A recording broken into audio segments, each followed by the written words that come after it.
आज हम लोग क्या पढ़ेंगे, एरिया ऑफ द ट्रायंगल के बारे में। जब किसी ट्रायंगल का एरिया निकालना होगा और उस ट्रायंगल के वर्टेक्स निकालने होंगे तो उसकी हेल्प से हम एरिया ऑफ द ट्रायंगल निकालेंगे। देखो ट्रायंगुलेशन में आप लोगों ने पढ़ा होगा थेल्स थ्योरम के बारे में। आज जो क्वेश्चन हम लेंगे उसी से रिलेटेड होगा, लेकिन वहाँ पे थेल्स थ्योरम के अकॉर्डिंग क्वेश्चन को सॉल्व करते थे और यहाँ पे क्या करेंगे हम एरिया ऑफ द ट्रायंगल, जब उसके तीनों वर्टेक्स पता होंगे तो उसके अकॉर्डिंग सॉल्व करेंगे।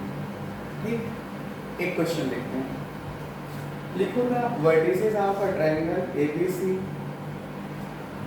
Are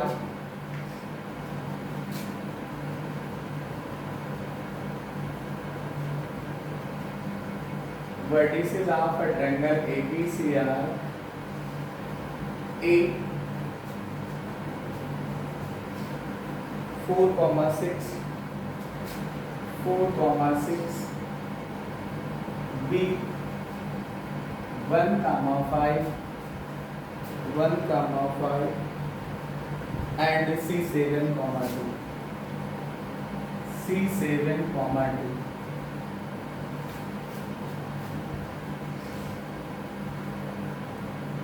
A line is drawn to intersect side AB and AC.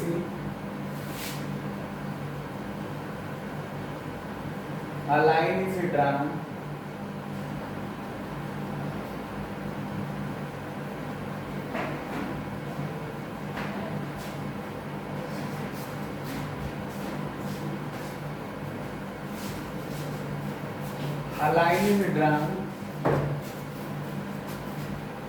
to intersect side AB and AC at point D and E respectively.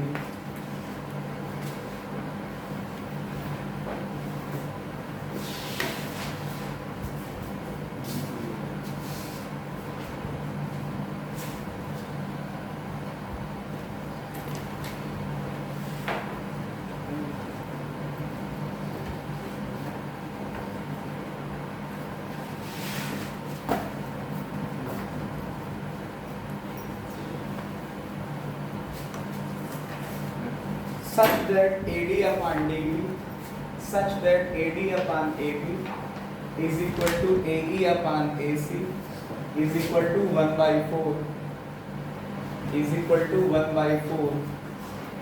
Calculate the area of triangle ADE. Calculate the area of triangle ADE. Calculate the area of triangle ADE. Calculate the area of triangle ADE and compare it with area of triangle ABC.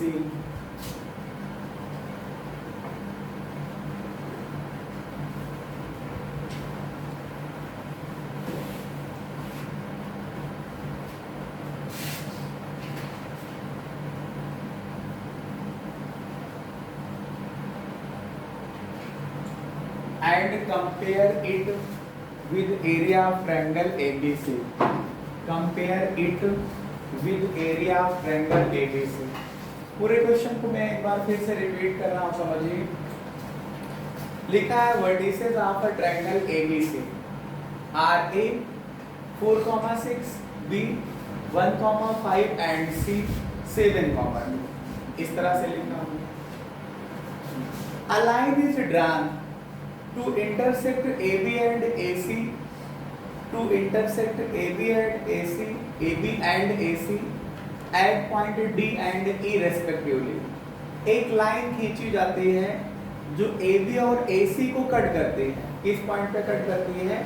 AB को point D पे cut करती है और AC को point E पे cut करती है। और किस तरह से कट करती है कि AD का रेशियो AB के साथ लोगे तो आपके पास 1:4 आएगा।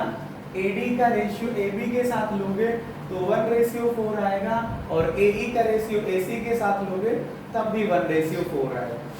ठीक है, तो कह रहे हैं कि calculate the area of triangle ADE। Triangle ADE का एरिया बताइए फिर उसके बाद में कह रहे हैं, फिर उसके बाद में आपसे कह रहे हैं कि बताइए कि आपके पास जो ट्रायंगल ABC का एरिया होगा उसका कितना पार्ट ADE का एरिया होगा, उससे कंपेयर करना है। ठीक है, तो इसका सॉल्यूशन करते हैं। सॉल्यूशन में आप लोग लिखिएगा, सबसे पहले लेट अस कंसीडर, या लिख लो we have given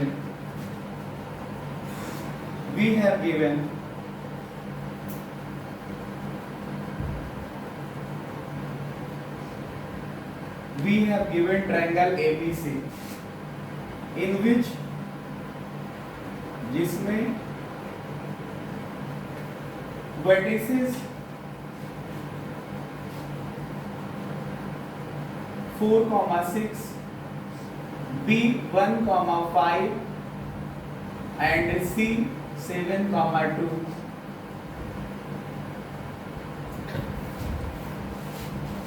in which vertices are A 4,6, B 1,5 and C 7,2।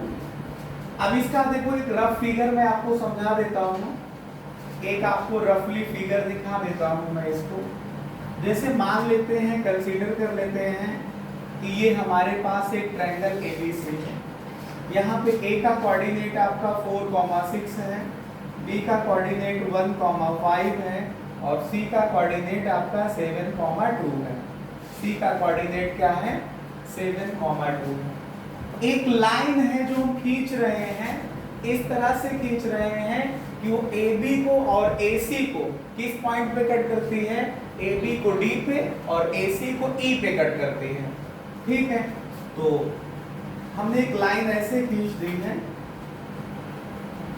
आप लोग ये देख पा रहे होंगे। एक लाइन है, मैंने इसको ड्रा कर दिया। इसने क्या किया कि AB को पॉइंट D पे काटा है और AC को पॉइंट E पे कट किया है। लेकिन ये रेशियो क्या है? AD का रेशियो AB के साथ, AD का रेशियो AB के साथ 1:4 है। थोड़ा सा समझिएगा, अगर AD को आप 1 मान लो तो AB 4 है, यही तो मतलब हुआ। AD अगर 1 है तो पूरा 4 है। तो बताइए अगर AD 1 है तो DB कितना होगा? 3 हो जाएगा।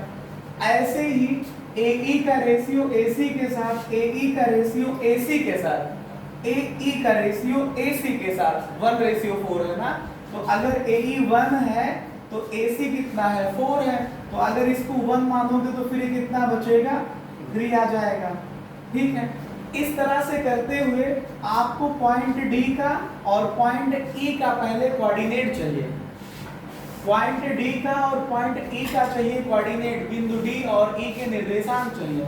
जब कोऑर्डिनेट पता चल जाएगा तो एरिया ऑफ ट्रायंगल ADE निकाला जा सकता है। तो सबसे पहला फोकस हमारा क्या? हम निकालेंगे क्या? Coordinate of D and E। ठीक है, अब लिखेंगे सिंस, मतलब चूंकि AD का रेशियो AB के साथ 1:4 है। कितना है? 1:4 है। इसका मतलब AD का रेशियो DB के साथ कितना आएगा? 1:3 आ जाएगा। ठीक है, 1:3 आ जाएगा। अब यही समझना है for coordinate of point D, बिंदु D के निर्देशांक के लिए। फाइंड या for coordinate of point D, बिंदु D के निर्देशांक के लिए।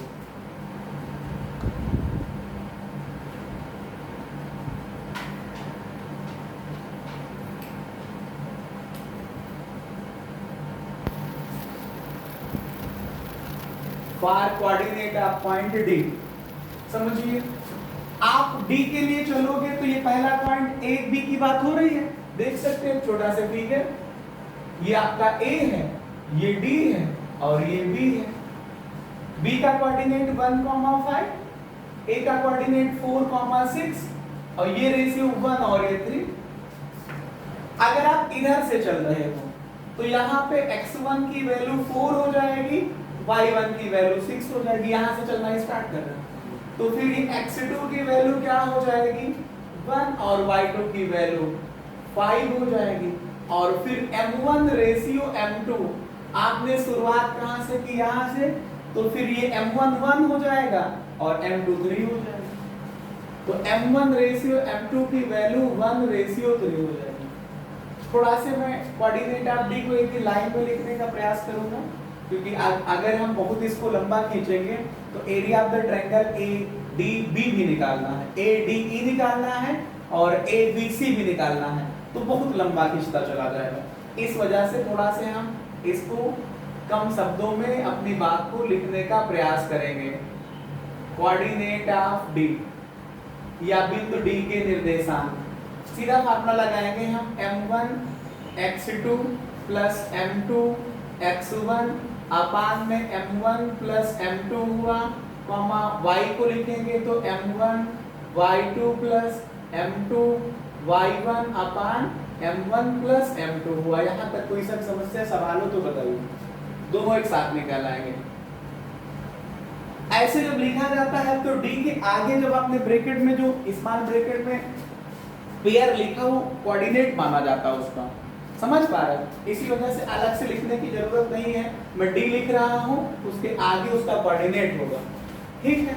लिखने का तरीका है m1 की वैल्यू आप लोग 1 रखोगे, x2 की वैल्यू आपके पास 1 है, प्लस m2 की वैल्यू आपके पास 3 है, ये देखिए x1 की वैल्यू आपके पास 4 है, अपान में m1 की वैल्यू आपके पास 1 है, m2 की वैल्यू 3। यही काम आप y के लिए करिए तो m1 की वैल्यू 1 है, y2 की वैल्यू आपके पास 5 है, प्लस m2 की वैल्यू 3 है, y2 की वैल्यू आपके पास है क्या m1 y2 plus m2 y1 की वैल्यू 6 है, अपान m1 प्लस m2 1 प्लस का 3। इसको सॉल्व कर लीजिए, ये क्या आ जाएगा, ये 1 1 जा 1 आ जाएगा, प्लस 3 4 जा 12 आ जाएगा, 1 प्लस 3 कितना आ जाएगा, ये 1 प्लस 3 4 आ जाएगा, कॉमा ये 1 5 जा 5 1 पंचे 5 और 3 छंग 18 और बटे 3 प्लस 1 4,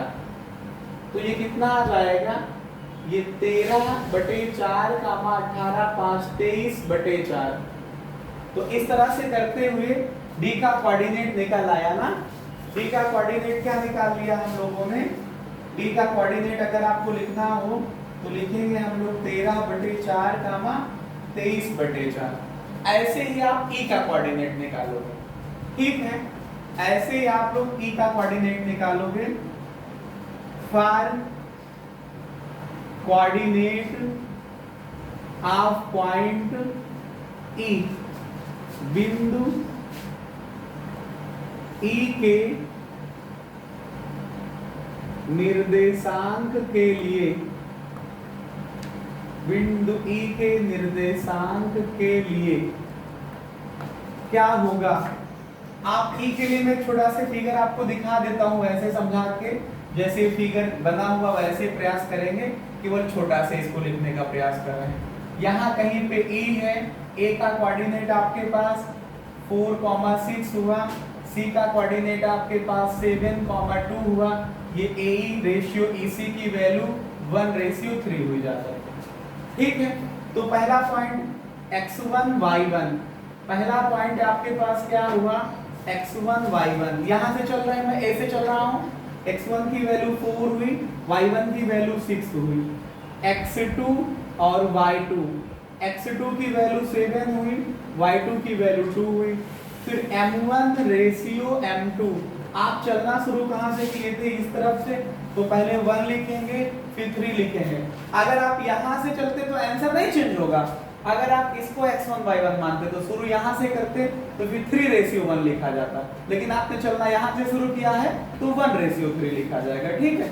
आंसर में कोई चेंजमेंट नहीं आएगा चाहे आप जिस तरीके से करें। लेकिन हाँ, अगर आपने x1 y1 इधर लिखा, x2 y2 इसको माना और फिर m1 रेशियो m2 1:3 लिखते तो फिर गलत है। आप शुरुआत जहां से करेंगे वहां से रेशियो लिखेंगे, ठीक है। आपने x1 y1 इसको लिखा, x2 y2 इसको लिखा तो फिर 3:1 होगा। लेकिन हमने क्वेश्चन में यहाँ पे क्या लिखा, x1 y1 फिर x2 y2, तो फिर शुरुआत यहां से हुई तो 1:3 लिखा जाएगा। ठीक है, ये कितना आ जाएगा 1:3 आ जाएगा। अब ऐसे ही coordinate of point D, coordinate of point E है ना, क्या आएगा m1 x2 plus m2 x1 upon m1 plus m2 comma m1 y2 plus m2 y1 upon m1 plus m2। E का कोऑर्डिनेट हम लोग लिख रहे हैं, फोकस करिएगा।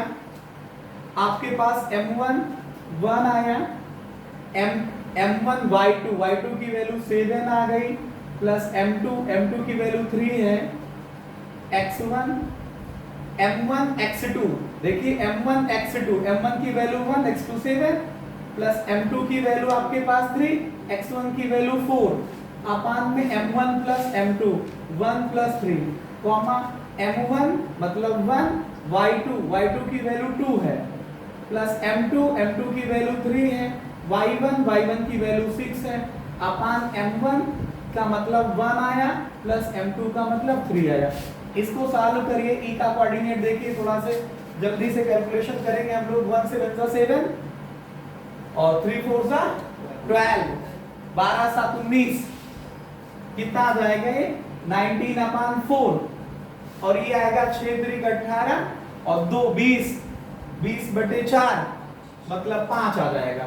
तो ई का इस तरह से कोऑर्डिनेट निकल आएगा, क्या निकलेगा 19/4, 5, 3 चौके 12, 12 7 19, और वो 1 2 2, 6 3 18, 18 2 20/4 मतलब 5। ठीक है, कितना हो गया? ठीक है, आप लोग इसको नोट कर लीजिएगा, हम आगे बढ़ रहे हैं।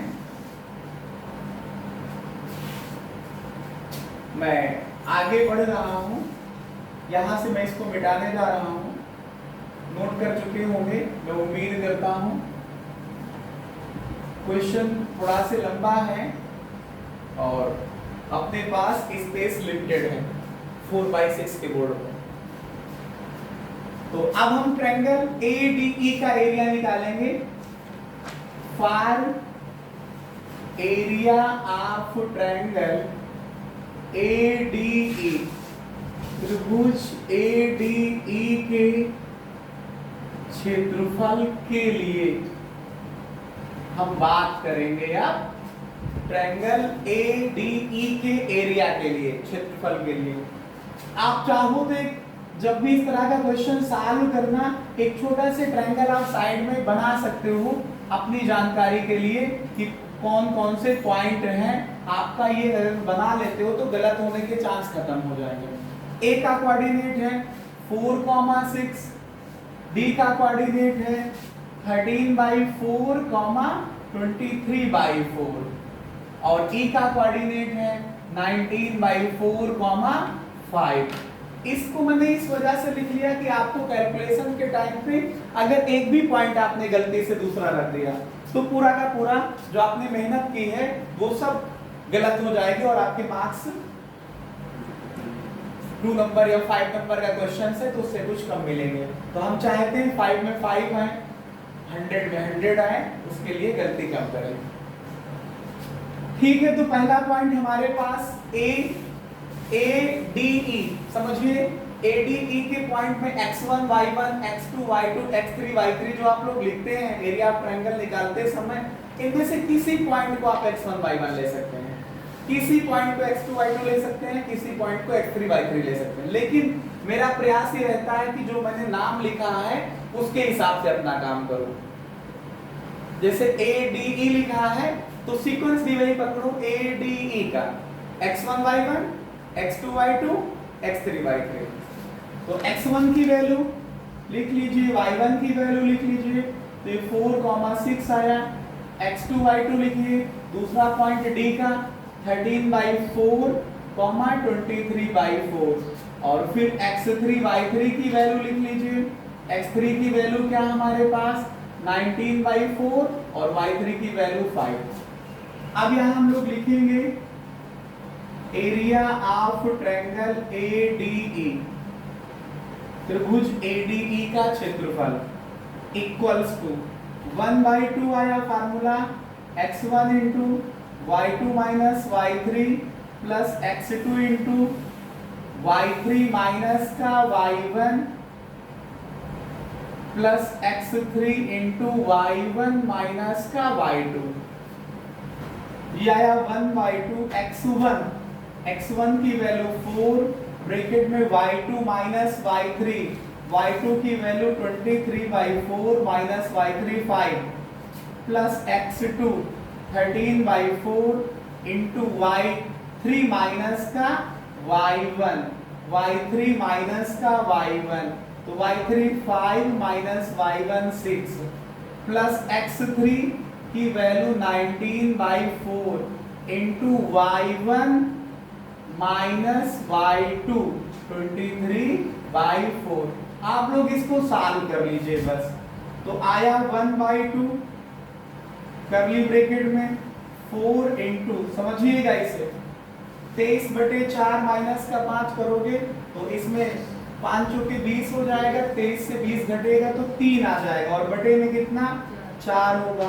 प्लस ऐसे ही 13/4 ये आएगा, इसको सब्ट्रैक्ट करोगे तो -1 आ जाएगा। 5 से 6 को माइनस करोगे प्लस 19/4 होगा। ये 6 चौके 24 आया, 6 चौके 24 से 23 घटाओगे तो 1 बचेगा और बटे में कितना होगा 4 होगा। अब देखिए मैंने फिगर ऐसे प्लेस पे बना रखा है कि मजबूरी में मुझे इसे मिटाना पड़ रहा है। आप लोगों से जब पॉइंट पूछा जाएगा बाद में तो आप इसको सही से बताइएगा हमें, या मैं देख लूंगा कि कोऑर्डिनेट कौन कौन से गिवन थे, कौन कौन से मैंने निकाला है, वो कैलकुलेट कर लूंगा। ये देखिए आपके पास 1/2 आया, इस 4 से 4 को कैंसिल करोगे तो 3 हो जाएगा।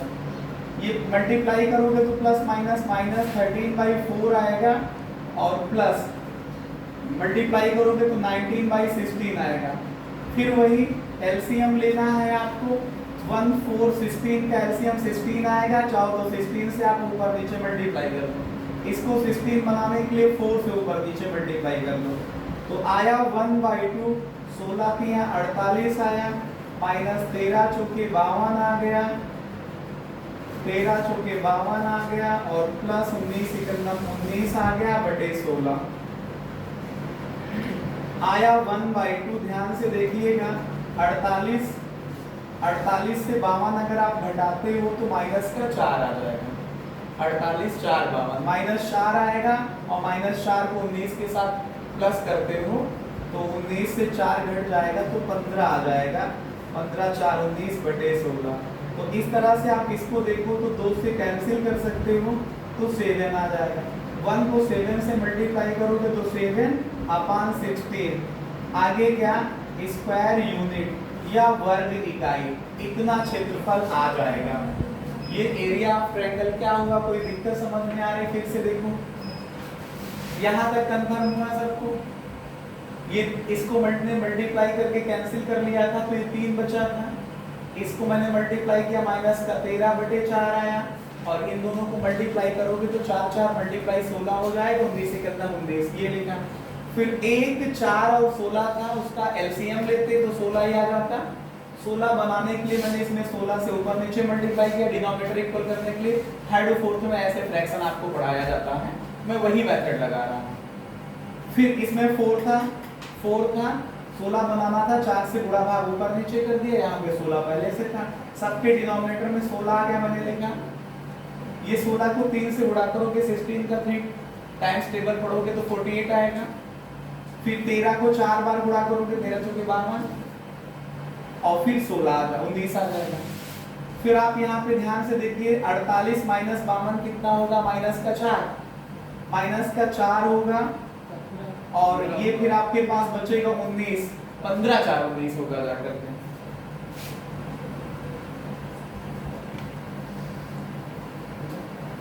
तो आएगा 1/2 माइनस का 4 प्लस का 19, 15 4 19, हाँ प्लस का 15 आ जाएगा बटे 16 आ जाएगा। तो अब इसे सॉल्व करोगे तो कितना आ जाएगा, 15 1 का 15 और 16 दूनी 32 से कटेगा ही नहीं, कोई स्क्वायर यूनिट आ जाएगी।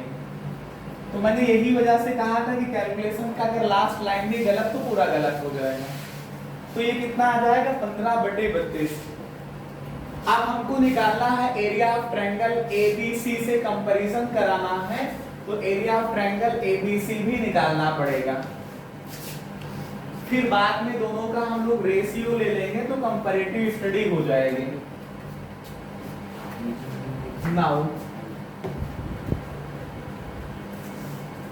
For area of triangle ABC, त्रिभुज एबीसी के क्षेत्रफल के लिए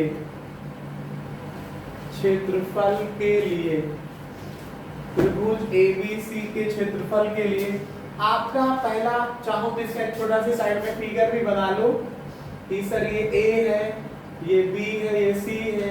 ए का कोऑर्डिनेट 4,6 है, सी का 7,2 है, बी का 1,5 है। आपने क्वेश्चन में लिख रखा है ए का 4,6 है, बी का 1,5 है, सी का 7,2 है। तो मैं ऐसे चल रहा हूं एबीसी। तो पहला पॉइंट x1 y1, दूसरा पॉइंट x2 y2 और तीसरा पॉइंट x3 y3। तो x1 की वैल्यू 4 है, y1 6 है, x2 y2 में 1 और 5 है, ये 7 और ये 2 है।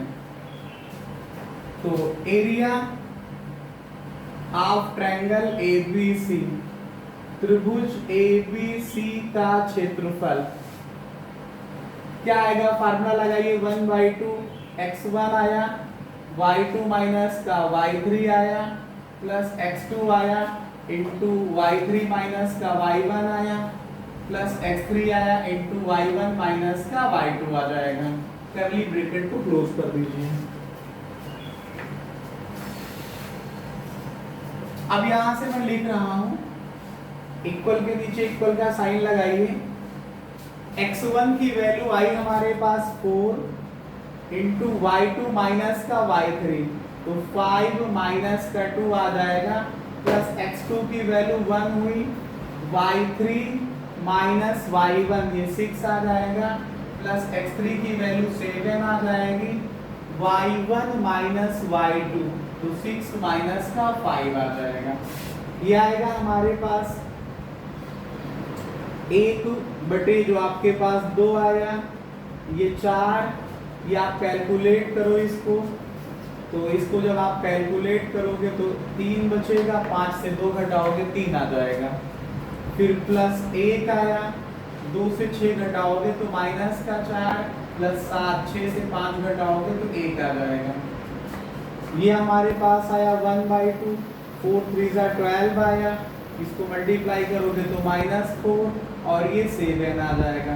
तो 12 7 19, 19 से 4 घटा दोगे, 19 से 4 घटा दोगे तो 15 और बटे 2 आ जाएगा।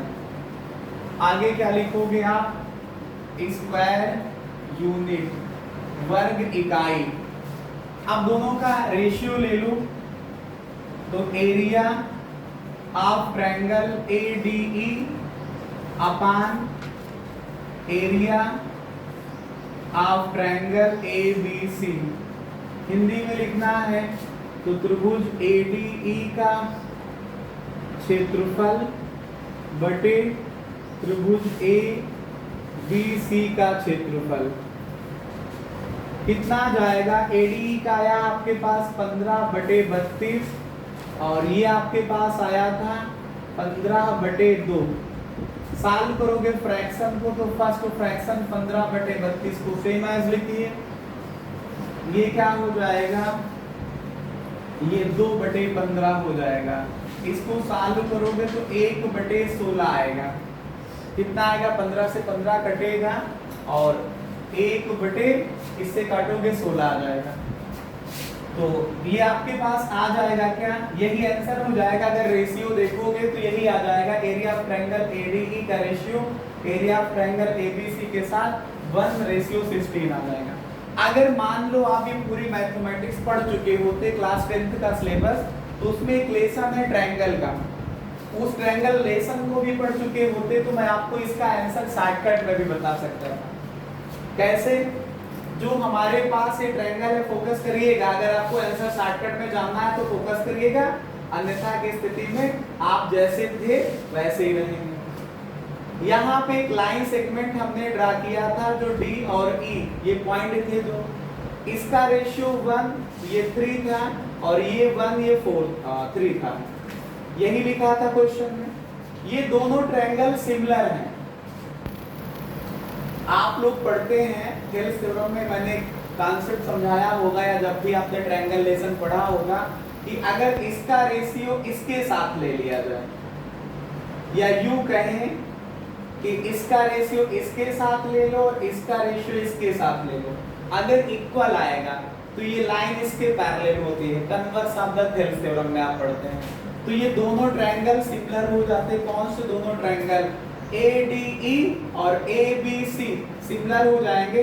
तो जब आप ट्रायंगल का एरिया ADE का निकालोगे, उसके साथ एरिया ऑफ ट्रायंगल ABC निकालोगे, तो इनकी करेस्पॉन्डिंग साइड के स्क्वायर के रेशियो के बराबर आता है। करेस्पॉन्डिंग साइड का स्क्वायर ले लो तब रेशियो ले लो। जैसे इसके करेस्पॉन्डिंग ये AD हुआ, इसका स्क्वायर ले लो तो इस वाले ट्रायंगल के करेस्पॉन्डिंग AB हुआ, उसका स्क्वायर ले लो तो ये आया AD, ये आ गया आपके पास AD अपान AB का स्क्वायर। AD की वैल्यू दी थी क्वेश्चन में, AD अपान AB, तो आएगा 1:16। ये ऐसे भी शॉर्टकट से निकाला जा सकता था अगर क्वेश्चन MCQ टाइप का होता तो। ठीक है, ट्रायंगल लेसन में इसकी बहुत सारी प्रैक्टिस हम लोग करेंगे या करा चुके होंगे। ठीक है, तो इस वजह से क्वेश्चन इंपॉर्टेंट था। ये क्वेश्चन का सॉल्यूशन कंप्लीट हुआ, आप लोग लिख चुके होंगे इसे। हम इसको इरेज करने जा रहे हैं, अगले क्वेश्चन की तरफ हम बढ़ेंगे।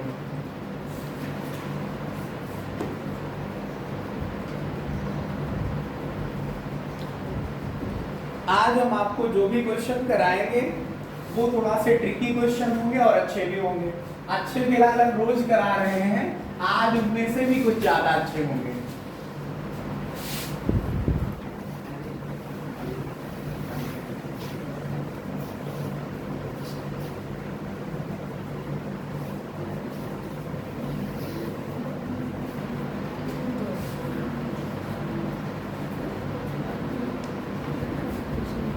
चलिए समझिए फिर से एक अगले क्वेश्चन की तरफ हम लोग बढ़ते हैं।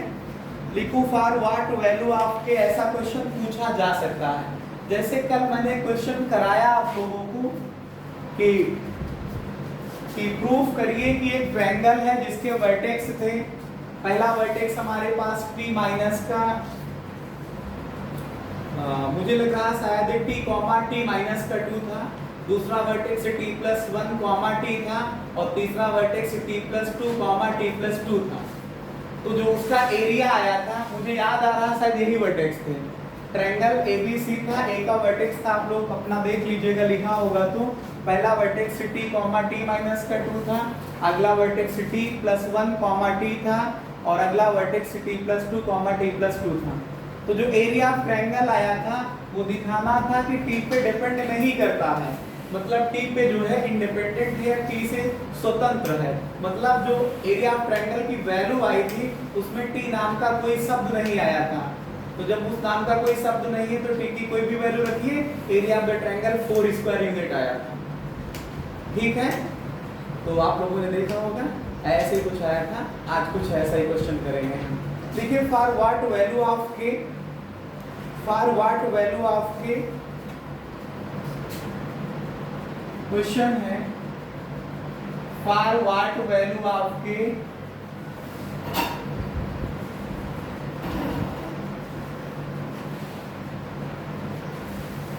पॉइंट्स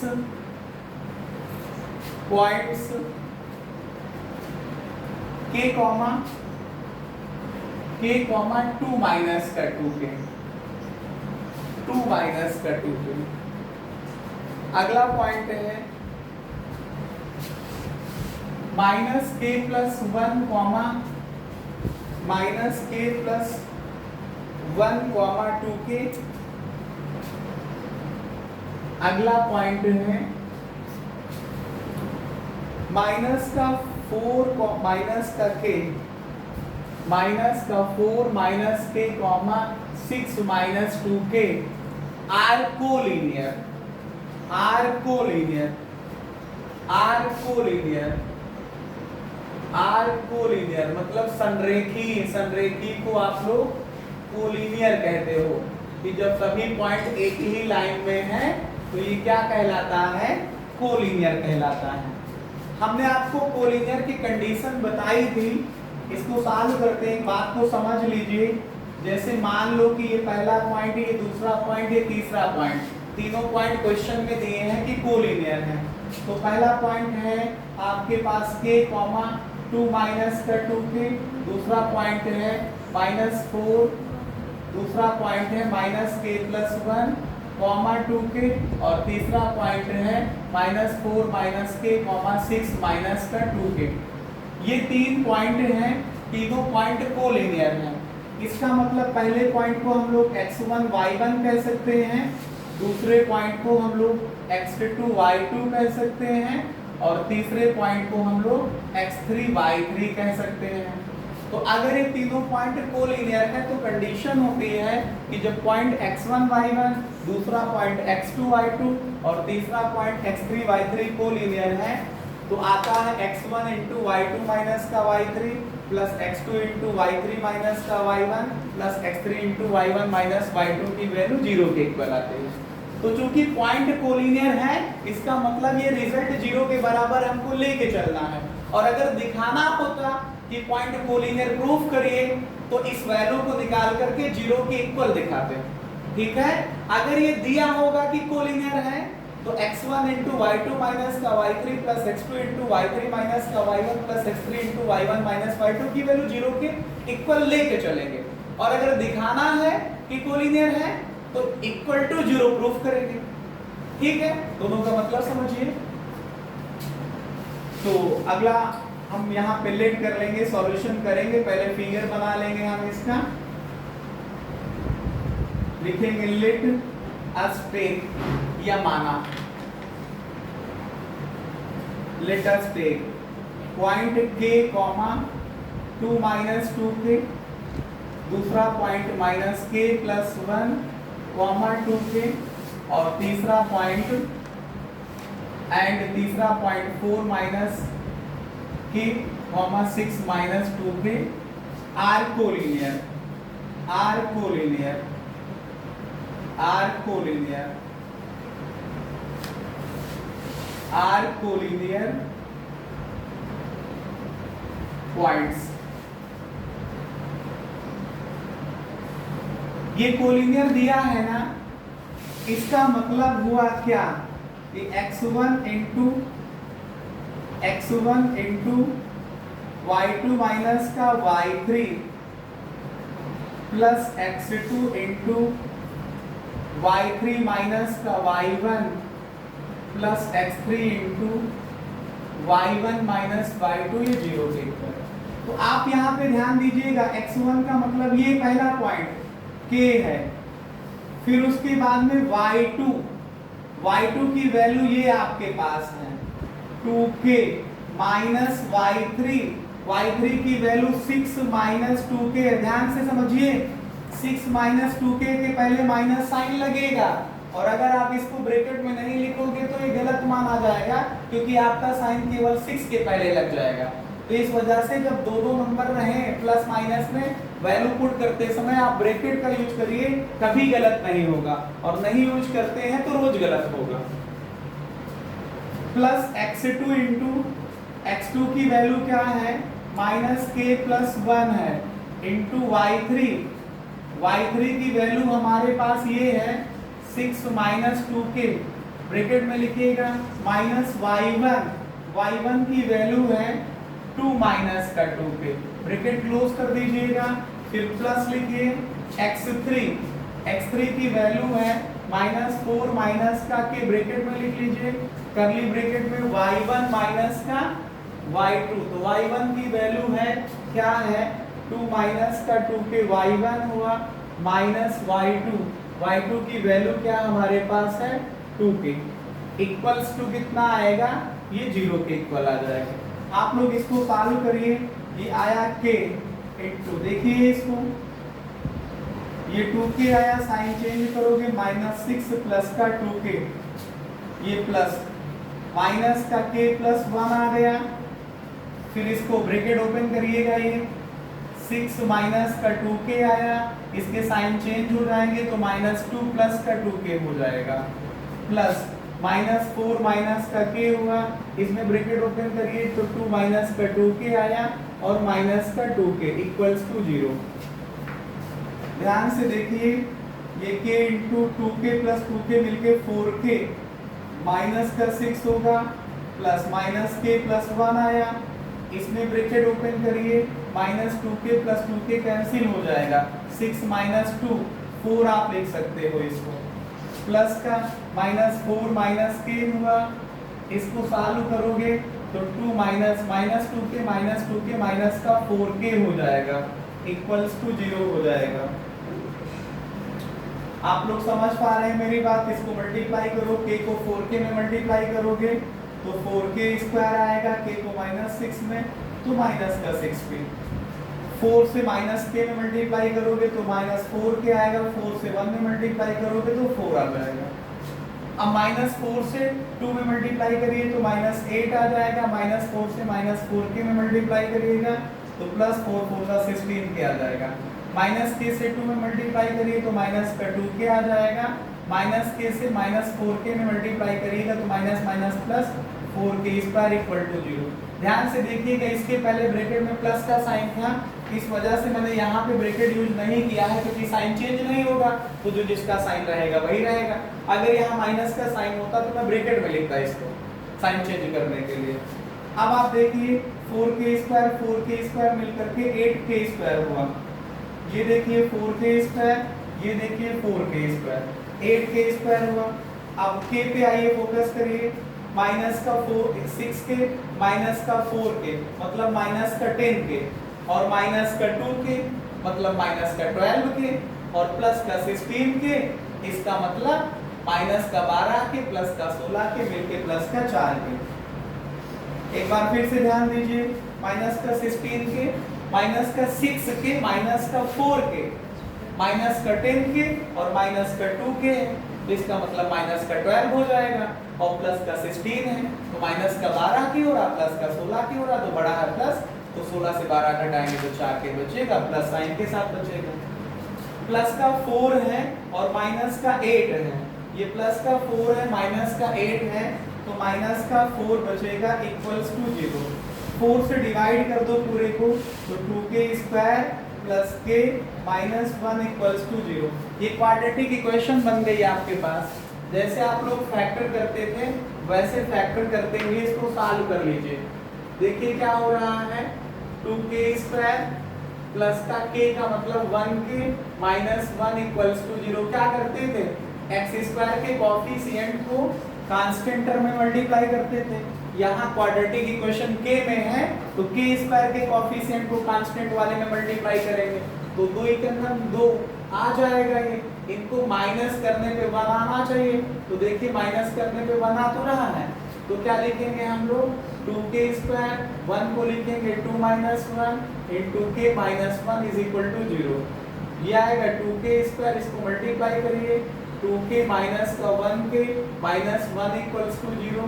2 के पेयर बना लीजिए, पहले पेयर में 2k कॉमन ले लीजिए, यहाँ पे बचेगा k और ये प्लस का 1 आ जाएगा।